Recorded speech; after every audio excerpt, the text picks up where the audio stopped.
Without God, human labor is in vain.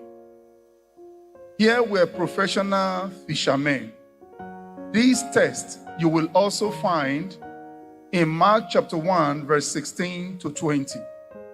And you will also find it in Matthew chapter 4, verse 18 to 22. But the most comprehensive is that of Luke. 4 fishermen, professional fishermen: Peter, Andrew, James, and John. They went out to fish as usual, and they knew the best time to fish: late in the evening to early morning.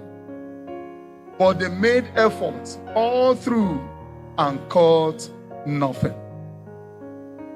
When Jesus eventually appeared on scene, he saw them, and in verse 4 of that chapter 5 said, "Cast your net into the same sea."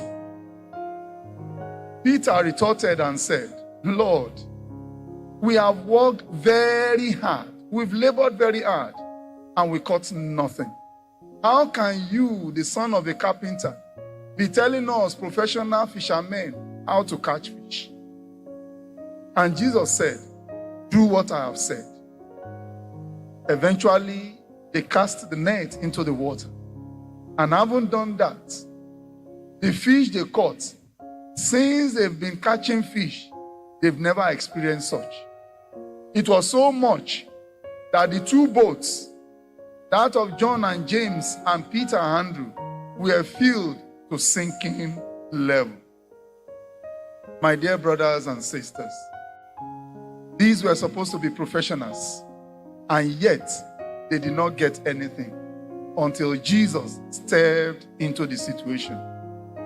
Are you in the gathering this evening, in this holy church?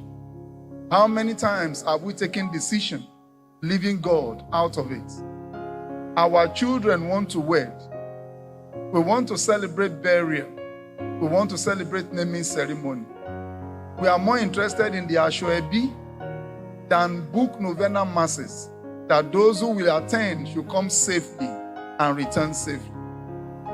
How many times do we want to embark on one journey or the other? Do we want to start a project or the other and have not allowed God to be the beginning and the end of it? How many times have we taken crucial decisions in life that we have left God out of it? The first lesson of today teaches us that without God, human labor is in vain.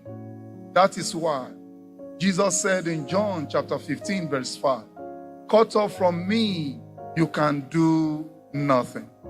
That is why he said in Psalm 127, verse 1, "If the Lord does not build the house, in vain the laborers labor." That is why, beautifully put, the book of Ecclesiastes, chapter 9, verse 11 says, "The race is not for the swift. The battle is not for the strong. Riches not for the wise. Provision not for the understanding. It is the Lord that ensures this to everyone." Therefore, whatever decision we want to take in life, let us always invite God so that our labor will not be in vain. Because once God steps into our labor, it becomes favor.